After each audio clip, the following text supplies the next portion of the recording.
Hi, hello. All right. I'm so excited to be here. I'm a little jealous of the hyper talks, not necessarily because I could get off the stage in 5 minutes, but because I am not going to get roasted by Lorenzo, and that's just a crying shame. But I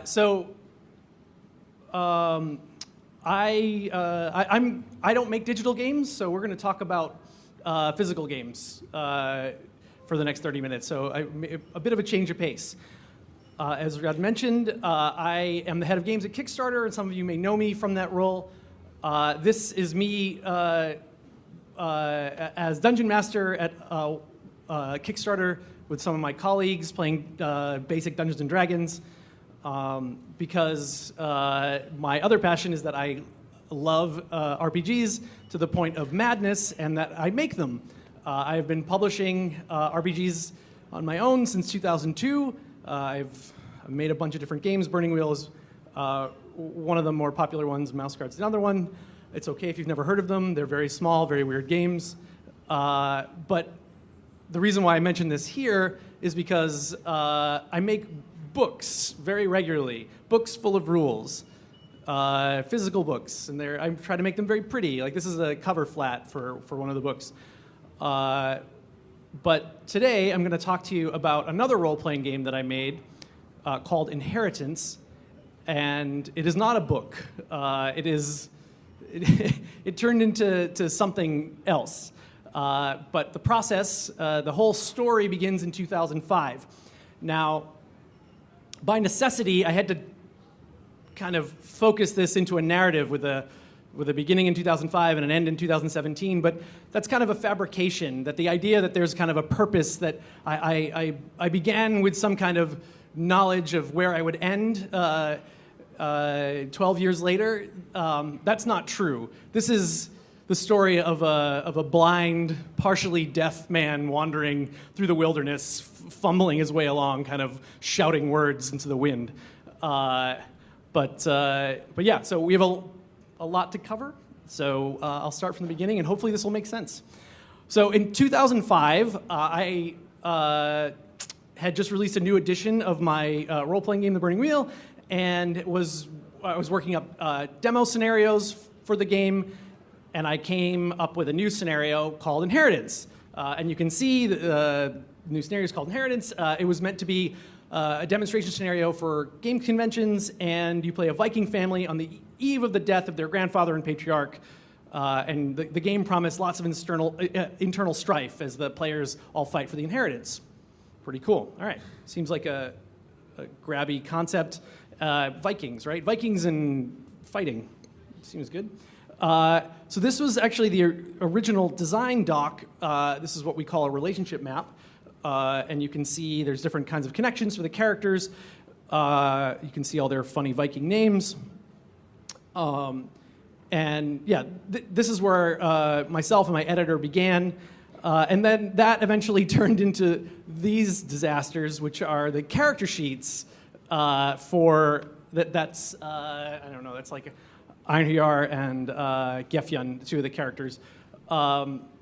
Yeah, and you can see that there's a ton of information. It's all very small. It's a lot to go over. And yeah, it's a mess.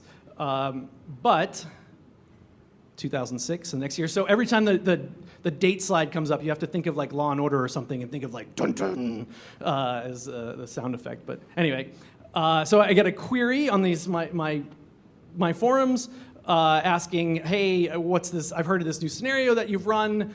Tell me about it. This is a longtime fan of my games. You know, he's played in some of the other crazy scenarios that we've run. And you know, you can see that I proclaim, this is our best ever.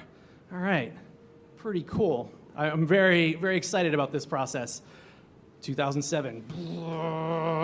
One of my good friends, the guy with the kind of lantern head in the background there, asks me to run the scenario for his bachelor party.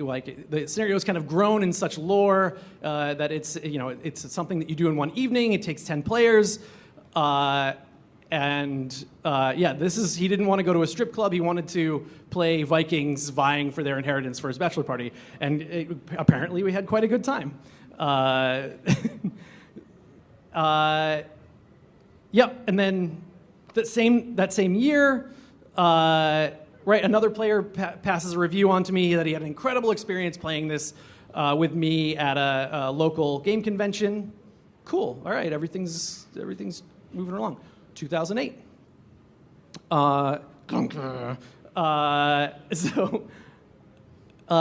Somebody asks, "Hey, where's that scenario I've heard so much about that you all have been running for the past couple of years?" And I give a very snarky reply. Apparently it was rather moody that day, or I'm just moody every day.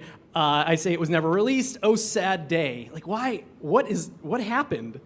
I found these posts. I had to go and kind of dig through my archive to find what was going on, and I was actually really surprised to see this, to see that I was such a dick to one of my fans.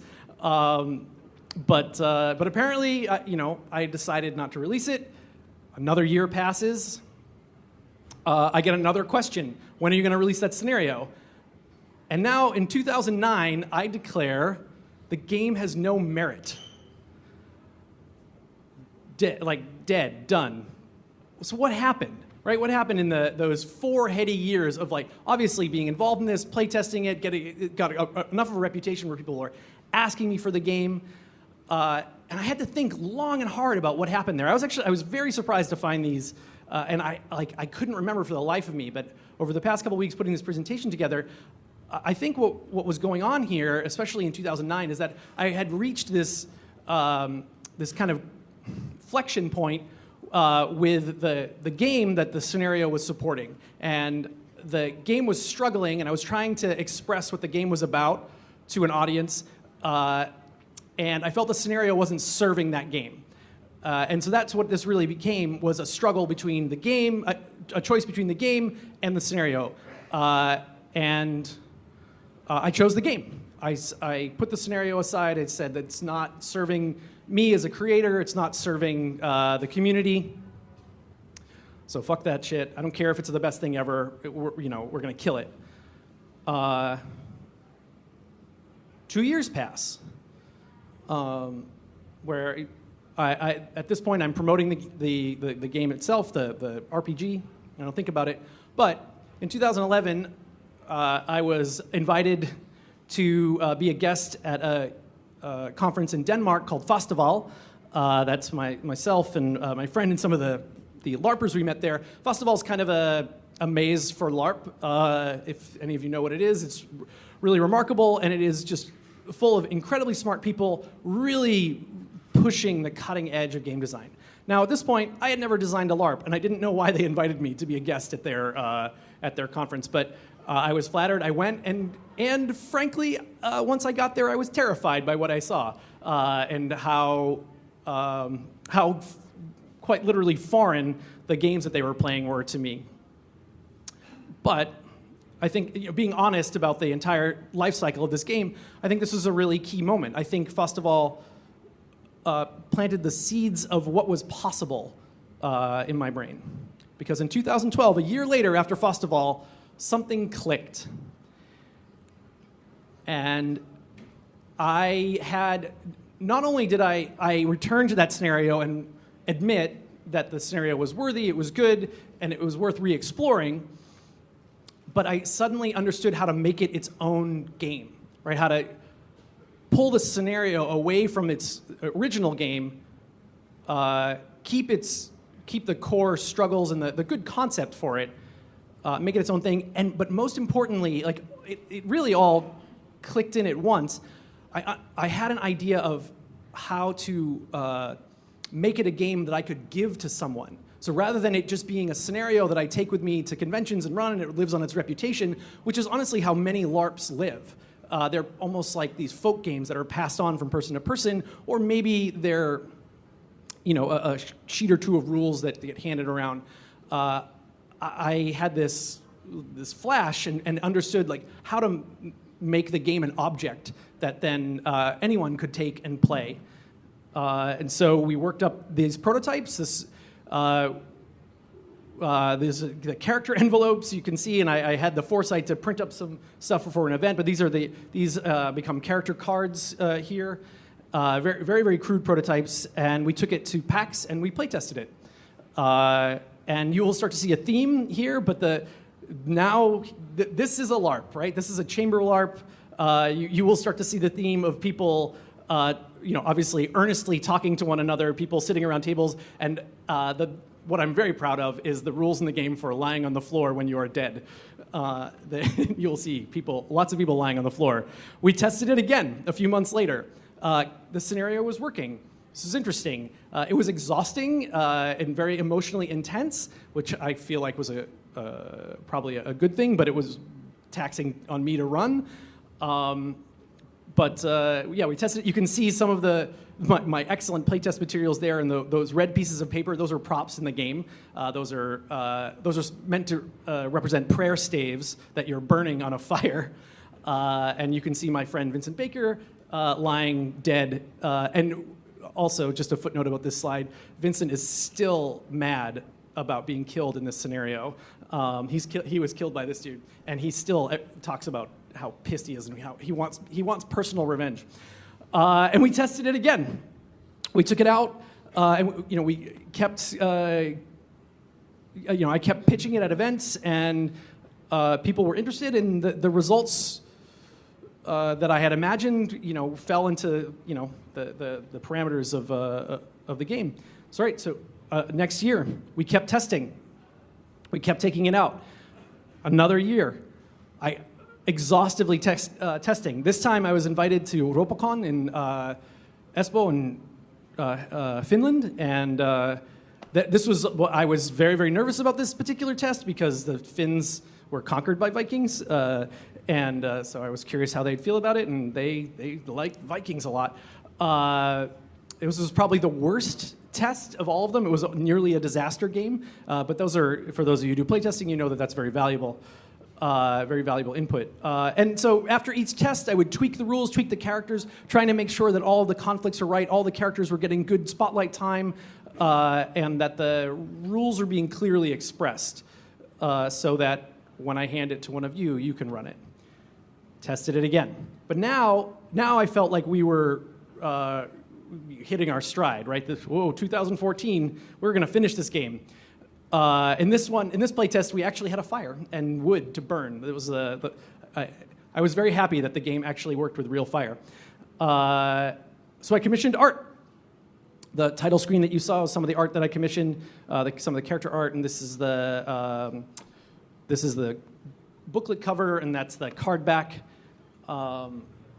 There's dozens and dozens of pieces of art in the game, but it didn't stop there.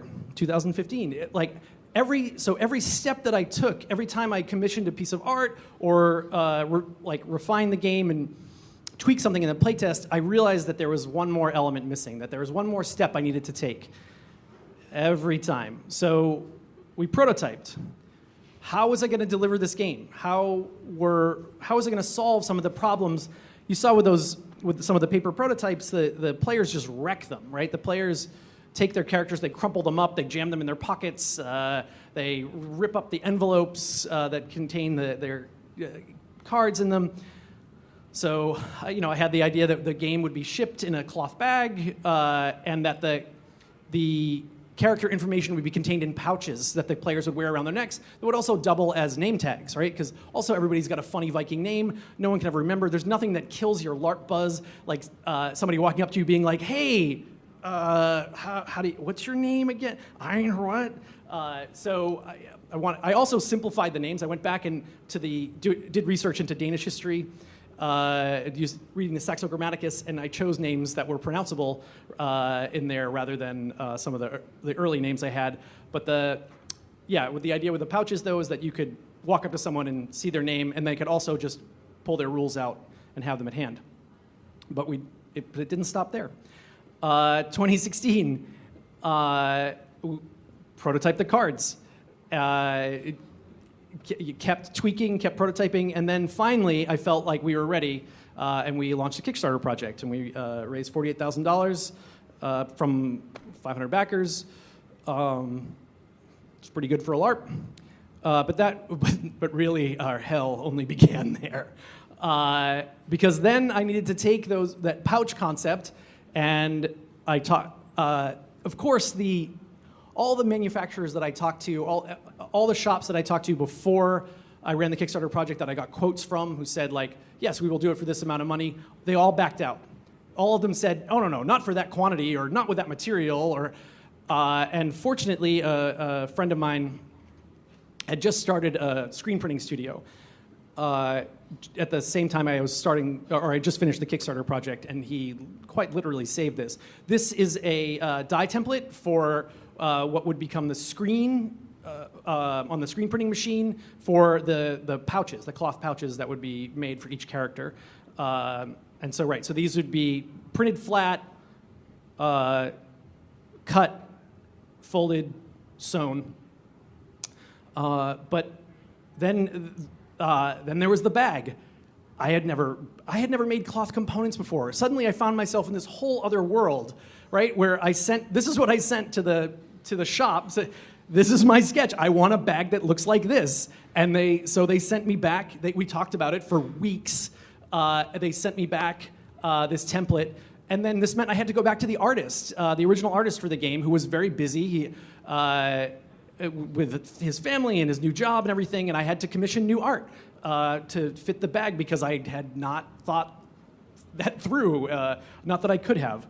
And I had hoped to finish the game in 2016 and have it out, but 2016 bled into 2017.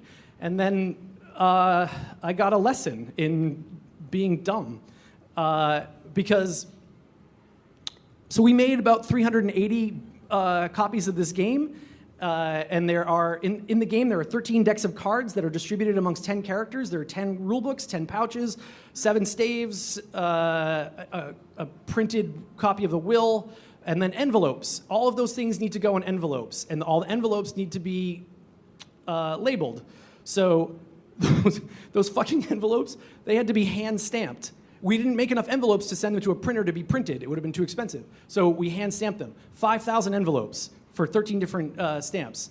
And then they all had to be stuffed. Each envelope contains 8 cards, so they all had to be stuffed, 5,000 cards in the envelopes.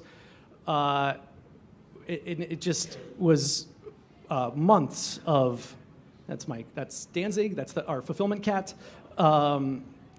And then, of course, I also made a mistake in making different versions of the game. I made like kind of a basic version, like the version I wanted to make, and a deluxe version, which is a terrible idea. And if you want to talk more about why, we can do that after. But yeah, then all of the booklets needed to be sorted and put in their pouches. All of the staves needed to be counted and put where they belong. And right, which should, yeah. There's sound here if there's.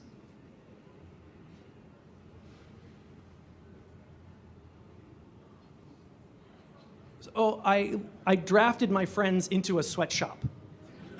No, at some point around this juncture, I looked up to my friends who had, at this point, spent months with me stuffing shit in bags, and I said, I'm sorry, I believe I've made a mistake. But it's the kind of mistake that you're in the middle of and there's no going back. You've got half of everything packed, and you think, and they were gonna kill me because every step was like, there's just one more thing we gotta do, and then we're done. Every step was just one more thing. Oh, no, it was never one more step. But soon after this, and my dear friends, and actually it really came down to one of them, because your friends are helpful all in the beginning, and it's great, and they're all enthusiastic, and you have a big fulfillment party, and then one by one they drift off, and eventually you find out who your real friend is. But eventually, they started to come together, and we had a thing. This is one of the original prototypes for the game. This envelope. That is a full stuffed finished bag, right? And this is one of the, that was one of the character envelopes, and now we had these character pouches, right? Holy shit! It all right after one more thing and one more thing, one more thing, it actually all comes together very, very rapidly, right? All of these components, all of these different things that will, by the way, had to be translated into Latin for the game, which was a whole nother process. So we did it. It took 17 years, but we did it. So thinking about even talking about this game gave me hives, having to go through this whole experience or even trying to process it. But one word, when I thought about talking about this, really one word bubbled to the surface of my mind. Fear. Fear guided me at every step in this process. I was terrified of this game, and you can see it in my early reaction. Like, obviously, I was very excited in the first few years of the design process, but I quickly grew afraid of this game for a lot of reasons. But it became almost like a child, especially at the end. Some of my design friends would look at me being like, what are you doing? I tested this game 3 years ago with you, and it was great. Why don't you release it? And I would just look at them with hollow eyes and say, no, it's not ready. Which led to doubt, right? The fear and doubt. Like, it's easy to come up on stage and be like, believe yourself, follow your dream, do your thing, blah, blah, blah. No, I'm going to tell you to be afraid of your games. I'm going to tell you to doubt yourself at every step of the way. I'm going to tell you that maybe you're not ready to publish your game. That I wasn't, not for this. In fact, all of the fear, all of the hesitancy, all of the doubt, the serious doubt that I had for this game made the game better. I couldn't understand. In 2005, I didn't understand the nuances and intricacies of the characters that I wanted to build. I needed to play them and see them played over and over and over again to get just all the rough edges filed down, and so that they had that right, like the sympathy, but also the bloody-mindedness that I wanted for the scenario. And honestly, in 2005 and then in 2009, when I had that crisis in my brains, I just wasn't a good enough game designer to do what I wanted. And I certainly didn't know enough about materials or design or production to do what I wanted. And so the fear and the doubt that kept this game close to me saved it and made it good. So, which is why I say to you, live in your fear and your doubt, embrace it, love it, but never give up. Thank you.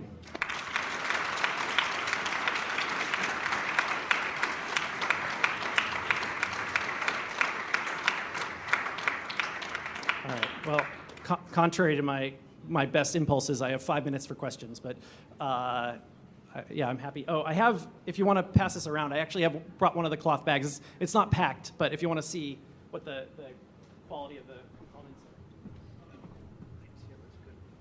are. Pass it around. Pass it back. No? Okay, you can, oh, wait, all right, over here, damn it. Yeah, right here in the front, yep. I have a very more technical question. So use Kickstarter to finance the project. Would you do it again? Yeah, that's actually really fascinating. That's another thing where fear and doubt saved me, is that there would have been no way to make this game without Kickstarter. I made a weird art game for 380 people. It's actually a complete fucking disaster and a failure, right? It's never gonna make money. I'm not gonna be able to ever make it again. It's so complicated and expensive to make. I'm just never going to be able to get the confluence of forces together. So, but I could not have done it without Kickstarter. And I'm not saying that just because I work there. I'm saying that because I know, and I made a lot of shit. I made a lot of physical stuff. And there'd be no way for my tiny little publishing company to finance it. Certainly no publisher is going to make it. And getting the fans to the point where they want to back it was hard work. But yeah, I mean, so would I do it again? No, never. But if I but there's no other way I could have done it. And I don't regret it. It was absolutely the right thing to do. Yep, here in the middle, yep. Do you feel that if you would do it again, all the hardcore packaging with cloth and stuff was worth it again, or would you kind of tone it down a little and maybe go with something more easy to produce? Well, there's two sides to that. So would I change the material specs and all that stuff? One, once you see the material specs and once you get a hold, especially the full components of the game, we made like an heirloom game, right? We made a game that could last like 30 years or something, taking it around, like super cool. And honestly, this is just the middle version. This isn't even the deluxe version of the game, which has real branches for the wooden staves and is in an oak box and like all this crazy stuff. So I kind of set my sights on doing that, of like making kind of the ideal version of it, and not like, even though I wanted to make something I could give to you to play, I didn't really want to make a product. Right? I didn't want to make just something that was, you know, cards in a box, go play. But like now that I understand this system and these games, and like I definitely want to make just an easy version. Like not of this. I have another one of these games now has cropped up that I think I could do just by making it like a normal physical product without killing myself. So yes and no. Maybe one or two more. Yeah. Oh, David. Have you thought about like doing a digital, like kind of do-it-yourself version of it? So just to provide to people that might want to do their own stuff.